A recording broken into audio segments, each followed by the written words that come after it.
You ever wake up in the middle of the night? These last 3 weeks, I've had a problem sleeping through the night. So I've been waking up 4 or 5, maybe 6 times a night. And when you wake up, that's tragic. Yeah, When you wake up in the middle of the night, like what goes through your head? Like what's one of the first 2 thoughts when you wake up in the middle of the night? I don't wake up in the middle of the night. You don't. You sleep through the night. Sleep like a log. You're out. Don't move. Done. Wake up the same position I fell asleep in the night. What? Amazing. What a gift. That's a gift. A gift from God. Try and keep that as long as you can.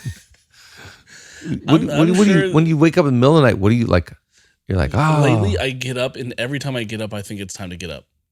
So you get up and get up. I'm fully up. You're like, oh, it's time to get up. It's 1:14. Oh, gosh. So mad. Try to go back Then to you sleep. do it again, 3:15. I only do that when I have something that I'm like nervous about the next day. That you don't want to miss and be late for. And So That's every day for me. I'm so every excited night. to wake up. Oh my gosh, stop it. Okay. You're so just, that's the worst part of my day right there. Good night. You're a rock collector. Get out of here. How dare you? How dare you? I woke up last night and I sleep very good.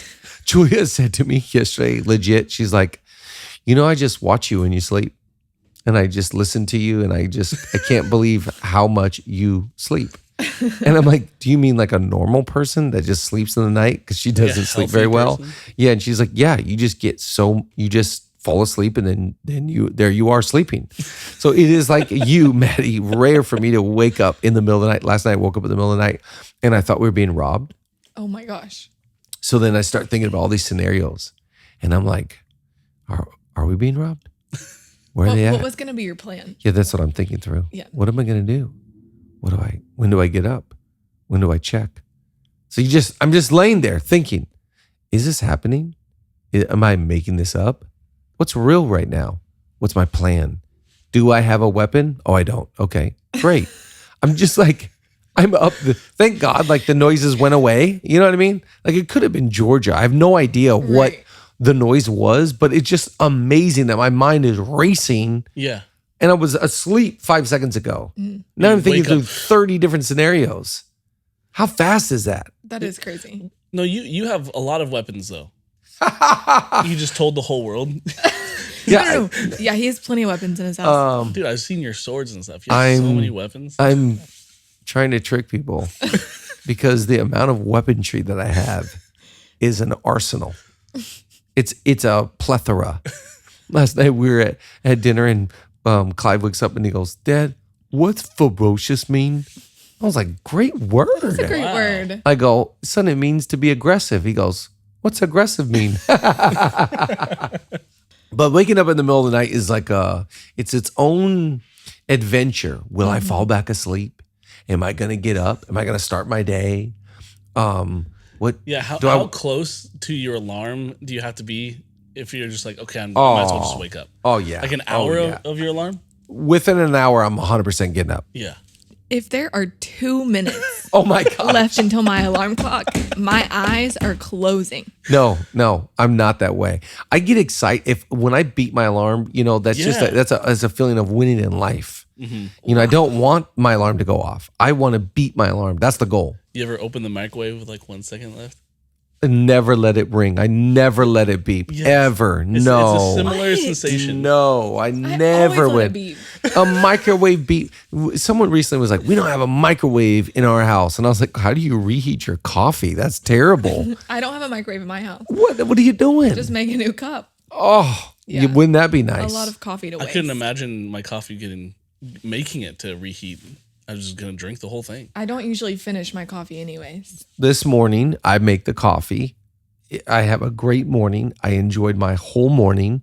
I got up this morning because I had to get up extra early today because Winston wants to practice. He's pitching tonight in his baseball game. That's sweet. So I made a deal with him that I would get up early and catch for him. And once Georgia got on the bus. So once Georgia got on the bus, I'm catching. Well, there's still a little bit of my coffee left. Put that thing in the microwave. Good 39 seconds, 39. Because I know I'm getting 38, maybe 37 out of it. And there I am. I'm finishing that last. I don't want cold coffee. Okay, yeah. I don't want cold coffee. I didn't finish it all. I heard he crushed it pitching too. Oh, he was so good. And he is pitching tonight. I can't wait. He's such a sports guy. White Sox, we locked in second place. We got an email from the coach today. We're locked in at second place. Playoffs about to start. Oh my gosh. Next Friday night, playoffs start for us. Mother's Day weekend. What does mom want for Mother's Day? Playoff baseball for 10-year-olds. Hit me with the party. Hit me with the, yeah. Happy Mother's Day. Happy Mother's Day at the baseball field. Are you guys going to be like in the snack stand? Get you a hot dog and a hamburger and a lemon head. That's what the boys get. They love lemon heads. Every game, are you guys announcing or snacks? Only on the home. Only Okay. So the way the snacks shack works is every kid, you have to put a $500 deposit down, and the way you get your deposit back is you serve 3 times in the snack shack for the whole season. So They know exactly So what those they're 9 doing. shifts are being fulfilled. I'm getting my deposit back. Okay, so that's one thing. Number 2, when we're the home team, you're in charge of the field, the scoreboard, the announcing. Wow. So I enjoy being the announcer. I got a mic like this. I run the scoreboard, and I'm the DJ. So I'm playing the songs in between the innings. If the coach is going out to the pitcher's mound, I'm putting it on. So I got my playlist ready. Oh, do I enjoy it. Ball strike, home run, pitch count. Next up to the plate, let's hear it for number 4, Baron. I like to say their name really aggressive. Do they have a walk-up song? I don't do the walk-up song. I've seen a couple DJs do that. I don't think they do that well. It's kind of a aggressive bit to do the walk-up song. They're 10-year-olds. It's also just funny because like the songs. Oh, the songs. It's everything from I got this feeling Yep. inside my bones. And then Pharrell Happy. Classic. It's a lot of Jonas Bros. It's a lot of A random Morgan Jonas Wallen. Bros. no Morgan Wallen. I don't do Zach Bryan. No. Yeah. It's very pop. It's very pop. I Trolls. great. The Troll soundtrack is throw in a little Zoe music every once in a while. Nobody knows what it is. Stream with me. Yeah, with me. Nobody knows what it is. Throwing it out there. All that to say, I'm fired up for the weaponry of this week's episode at Leadership Leading In. Let's go.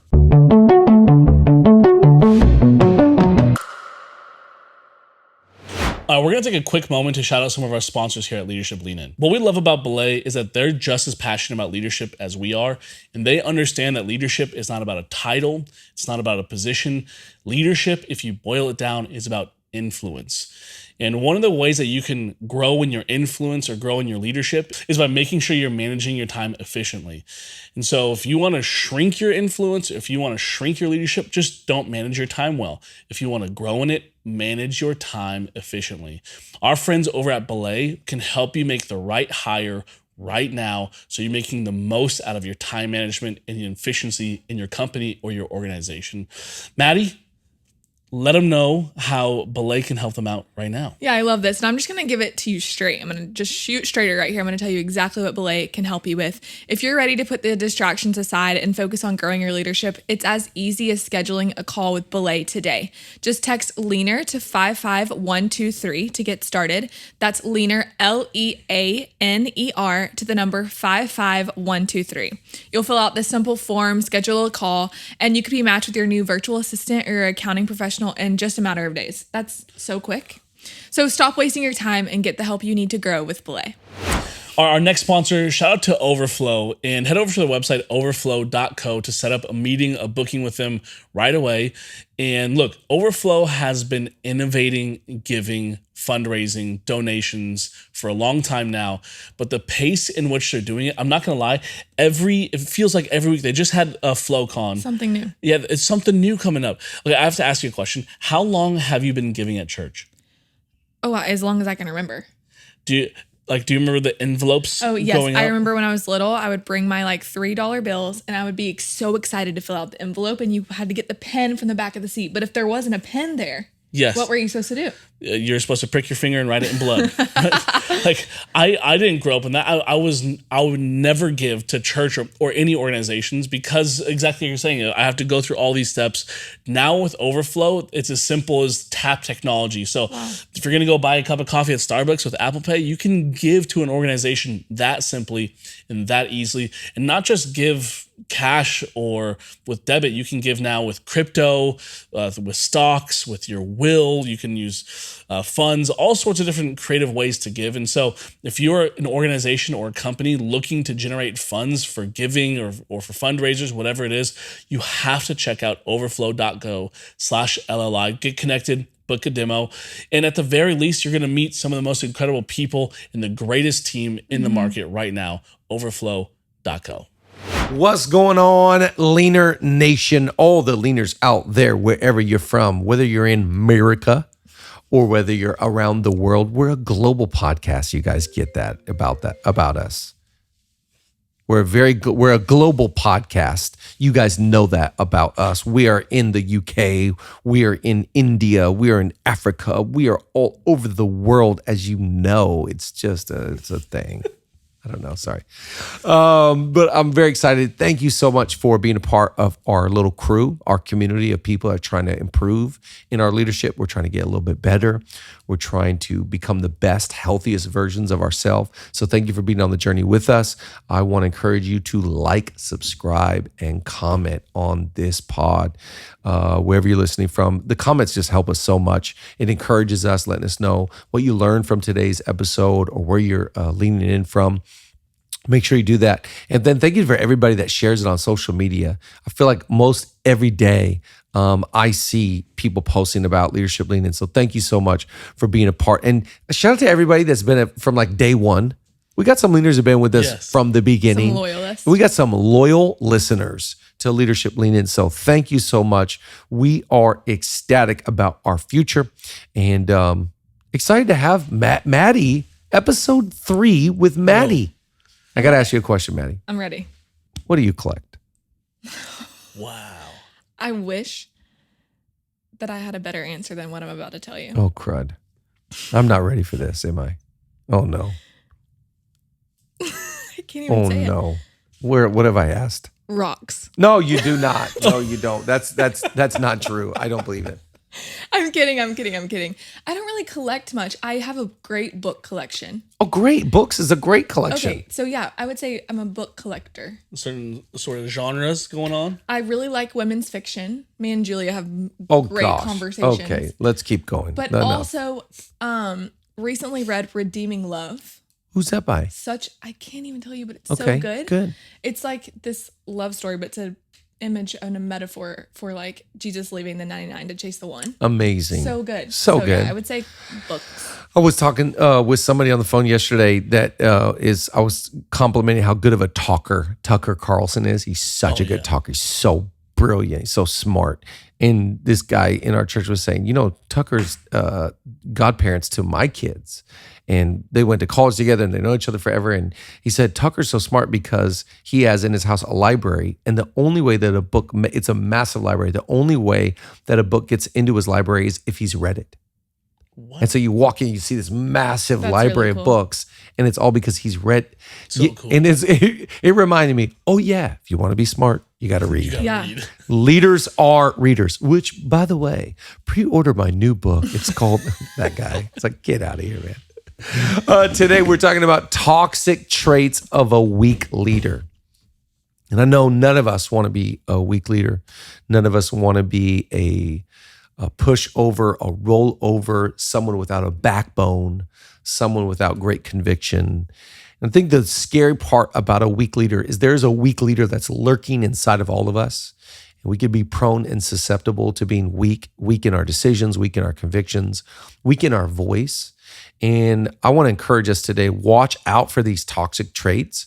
And let's look at the law of opposite of them today. So I'm going to point out the negative and simultaneously let's look at the positive, because I always think there's a dark side, there's a negative side, but on the contrast, we can be the opposite of that. So I'm getting a little negative today, which is not really my fancy. You guys know we're positive people over here. We love to be positive leaders.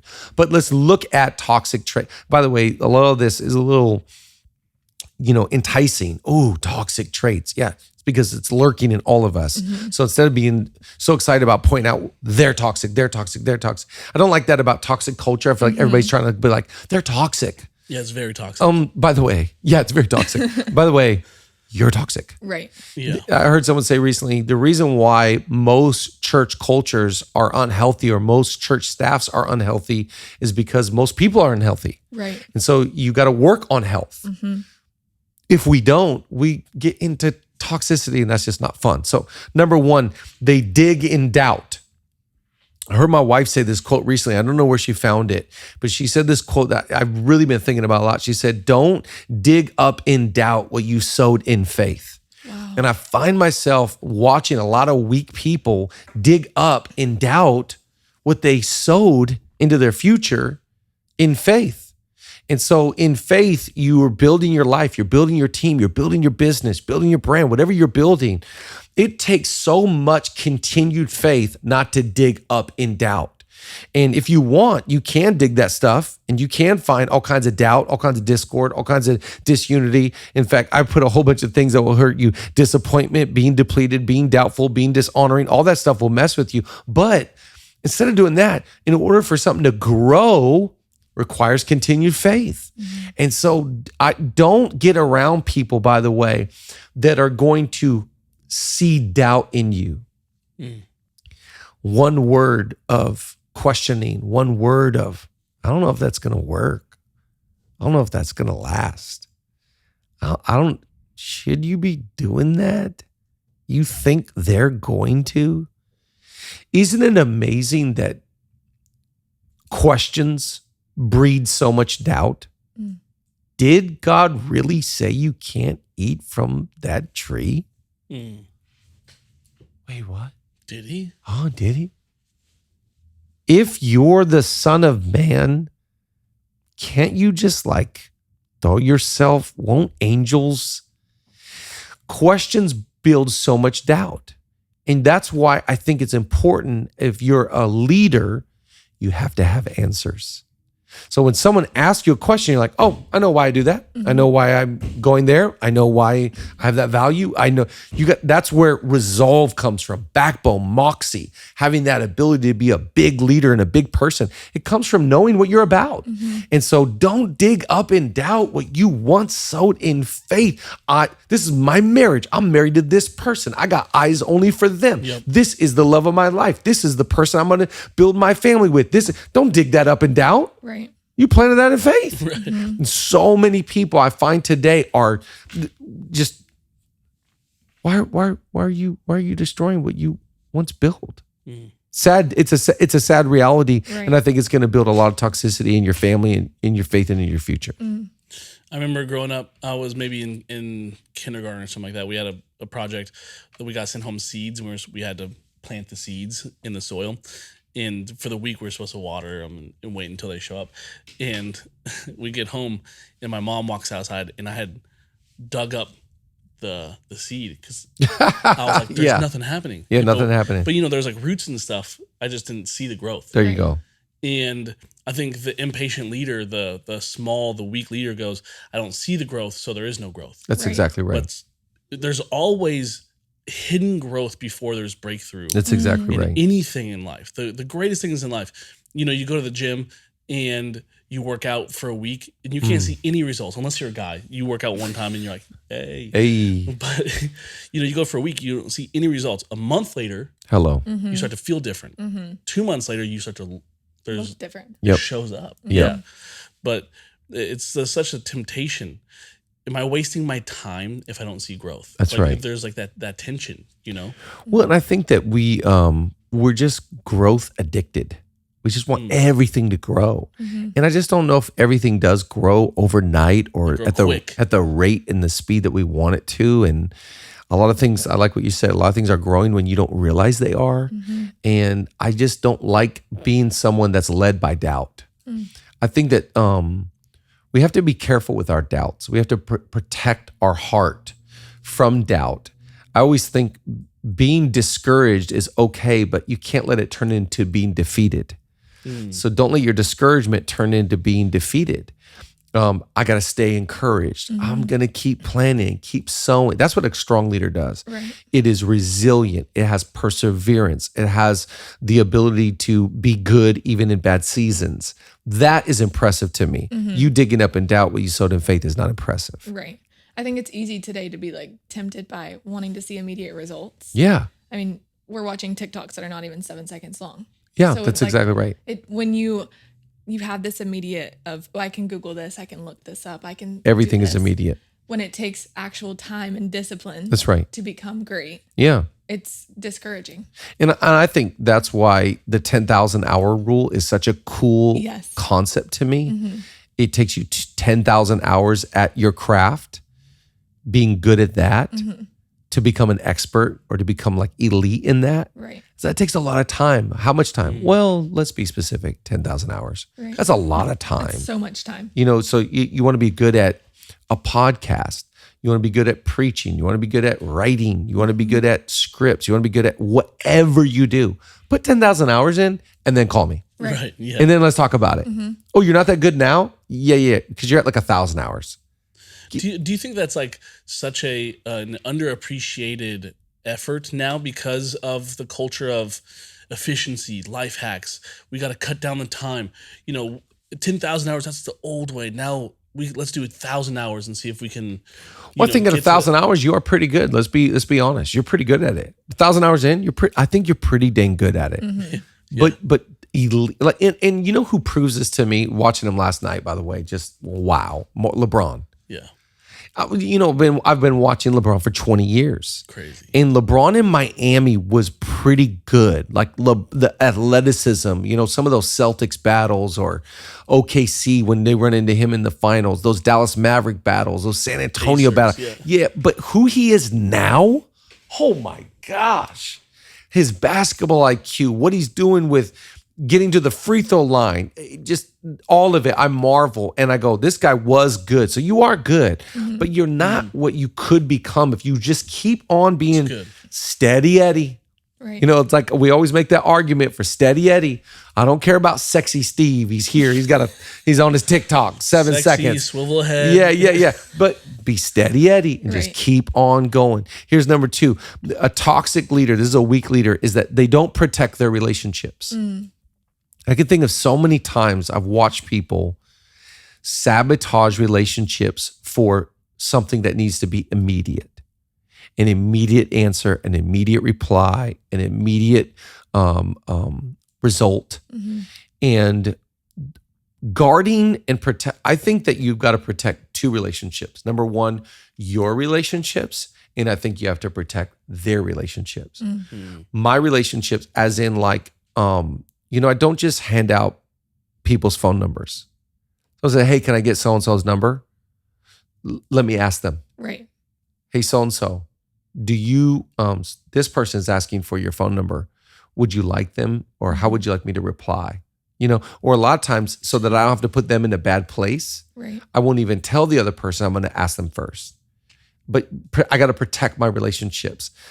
The 2 words that always come to mind for me is leverage and monetize. People want to leverage their relationships and they want to monetize their relationships. And I think opposite.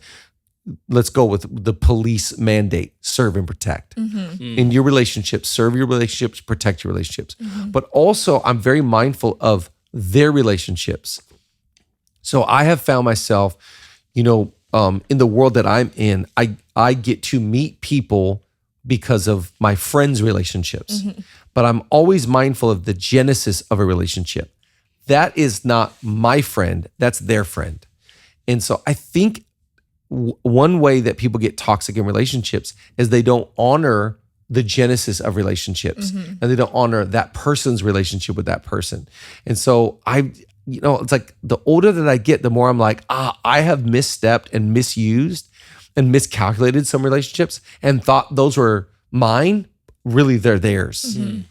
And how I enter in or exit that relationship impacts the genesis of the relationship. Does that make sense? It does. I think when like you're a natural connector and you're surrounded by people who are natural connectors, which is a gift, something you have to always remember is like, where am I in regards to the equity with the people in the room? That's right. What equity have I built or dug or, really put into this relationship, but also the other one Yeah. and theirs? Because when you're surrounded by connectors, it's easy to be like what you said, right? Like, Man. oh, this and that, and let's do this. And It becomes a scary place when you think that all relationships are yours. right.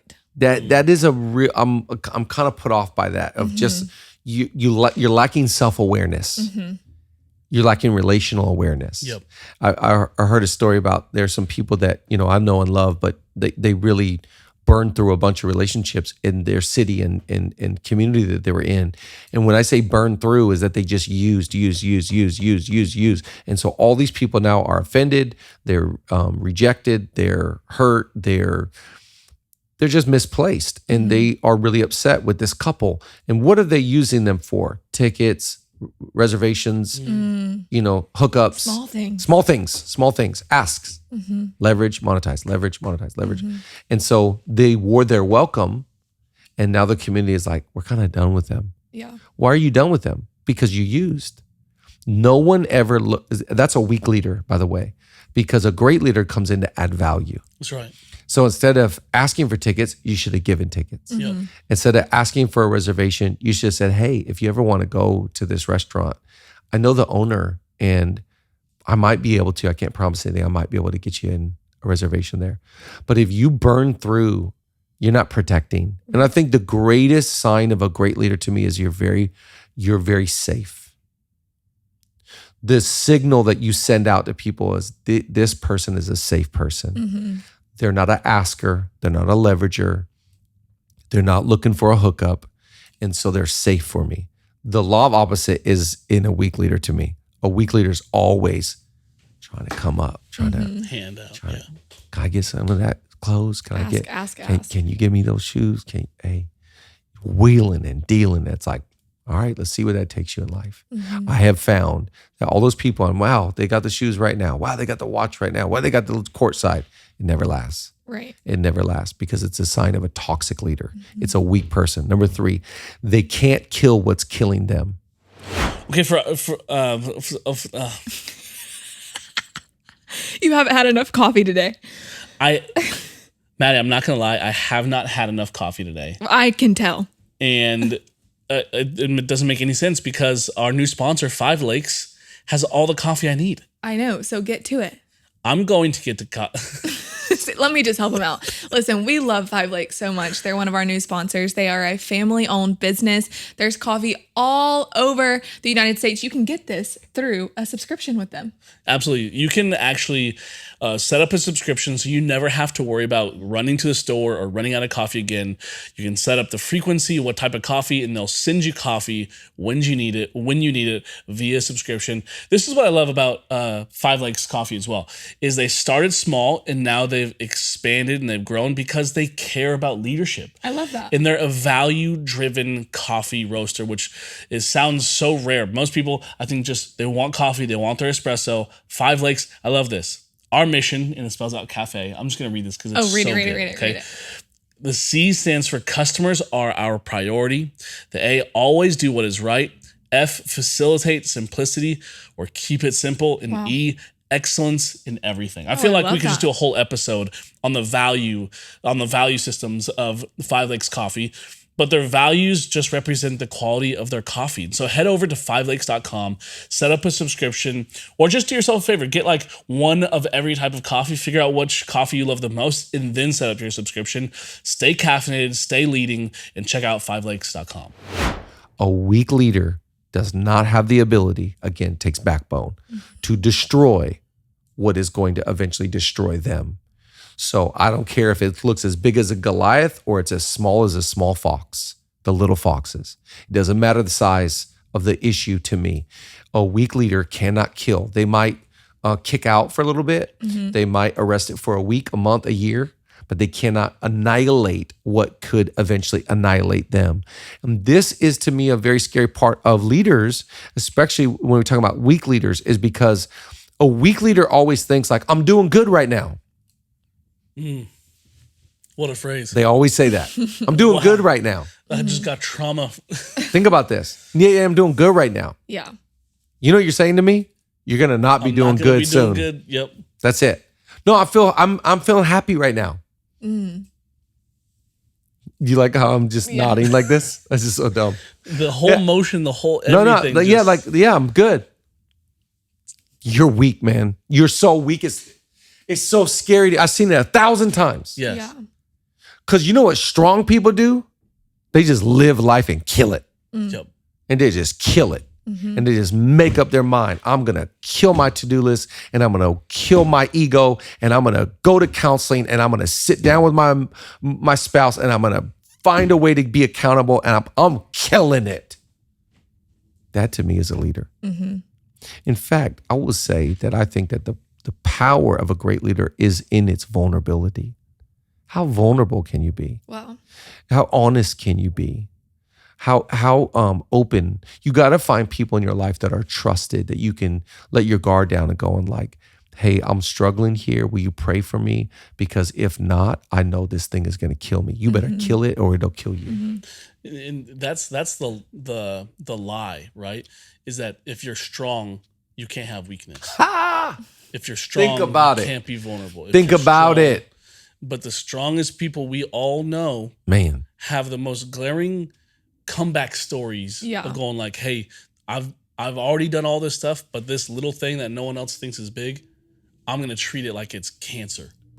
I'm going to remove it's just the small stuff, but to them, that's what takes you to that next place. It's that honesty and discipline pair. Yeah, that's right. You have to have discipline That's and you it. have to have That's the it. honesty. That's it. And who told you the lie that you had to be perfect to be a leader? Right. Who told you that you had to why do you think that you need a superhero cape? There are no superheroes. Right. We have one. His name is Jesus. He's the only perfect one. That's it. So you do need some trusted people around you that you can let in and go, hey, I'm hurting right now. I'm offended right now. I'm in process right now. I'm feeling it right now. Let your guard down.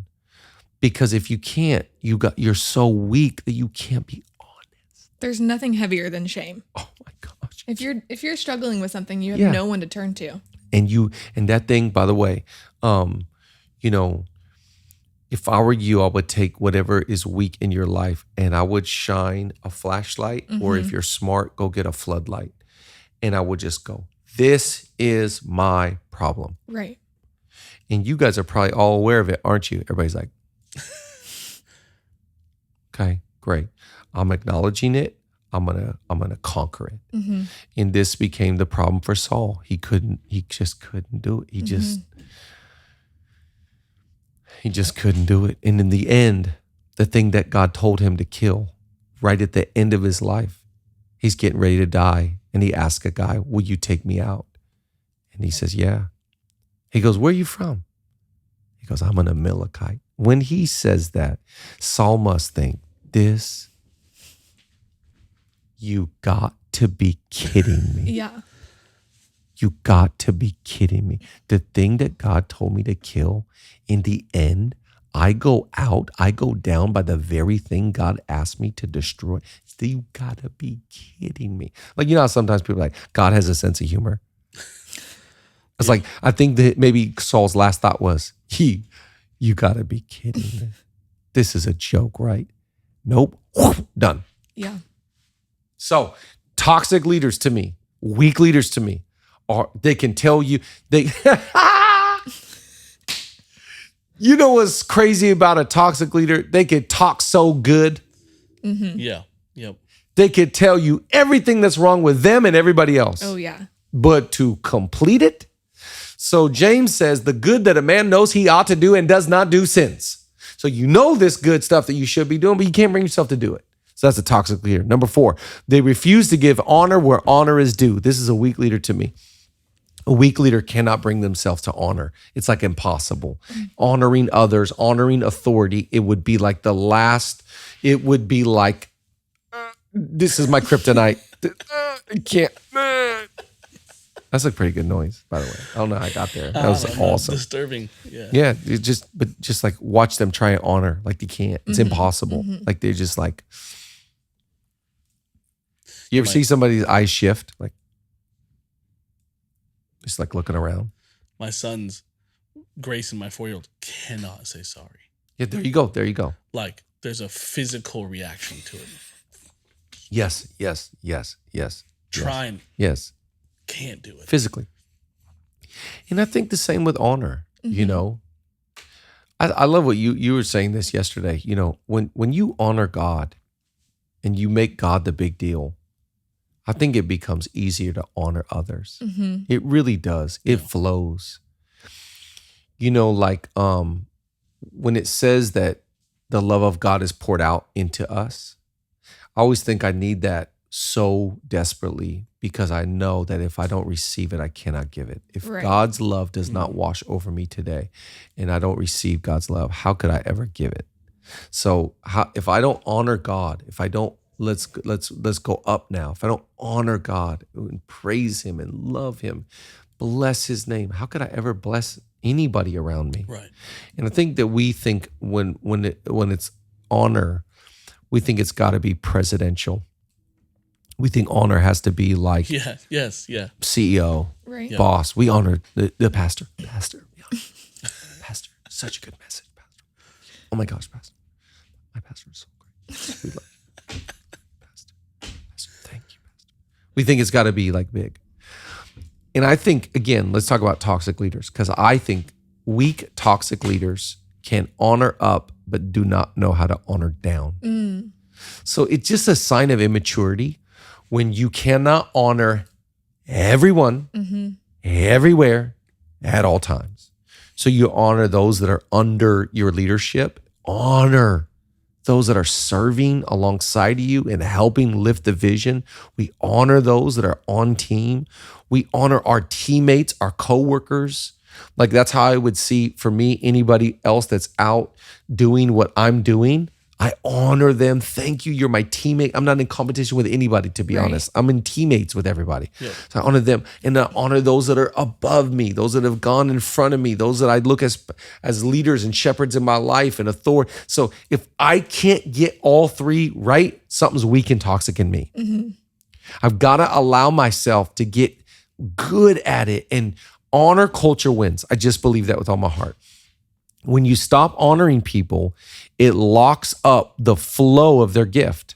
So a great way to look at honor is, if I want the best version of somebody, honor them. Yep. It never, like, you never feel better than when someone honors you. You're just like unexpectedly. I'm going to give you my best. Right. Yeah. I'm going to give you the best. I'm going to Boston in 2 days.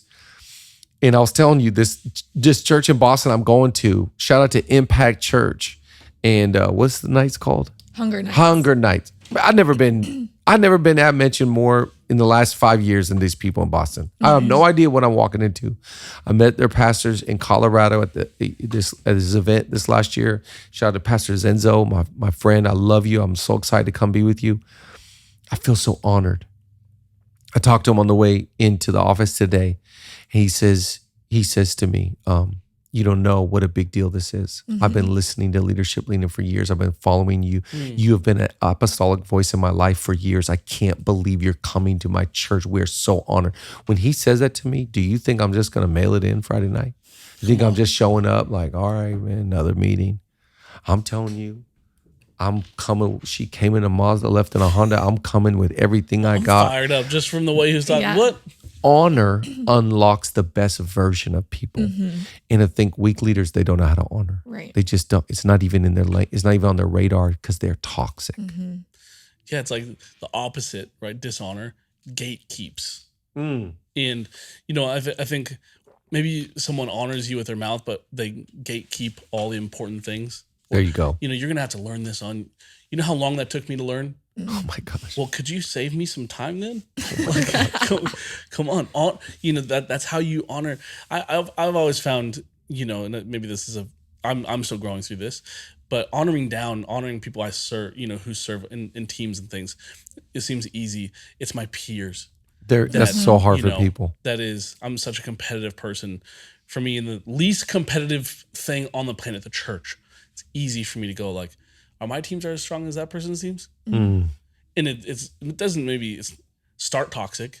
Yeah. It can get there if you let it. That's right. That's right. You start to take honor away. Oh man, they failed. Yeah. Or, I remember Andrew Gard, he said this quote, whenever someone else wins, whenever a friend of mine wins, a little piece of me dies. And he said, it was from Anonymous. Whenever someone says Anonymous, I always go, oh, you said that. Yeah. But that's not shots fired. It could have been anybody. But like ever since I heard that, it resonated with me and I wanted to kill that attitude. Kill it. Whenever someone else wins around me, I want to be the first to celebrate. That's it. First one to, let's go out to dinner, whatever, I want to kill that thing in me because I know it's there. Yeah. And I think people, whether you say it or not, they can read your body language. You know who's excited for you. You just know. Was it you that were saying someone's body language in the first? Micro expressions. Yeah. Micro expressions. You know who's excited for you. You do. And by the way, when you have good news, when something good happens to you, you know who to call and you know who to keep it away from. So what kind of friend, what kind of leader, what kind of person do you want to be known as? I want to be known as someone that's, they're very honoring. I can think of the people in my life that honor me the most. I'm drawn to that. I'm attracted to it. But I think God is too. God shows up in places where he's honored and God shows up in places where the people are honored. And they honor one another. That's a big deal. Last one, number 5. They don't know how to be toxic. Weak leaders do not know how to be the bigger person. Wow, this is such a good one. And maybe you struggle with that. Another way to say this is you do not enjoy the taste of humble pie. If I were you, I'd go find a can of whipped cream. That was good. Bars. Put it on a t-shirt. And just hide that taste as much as you can.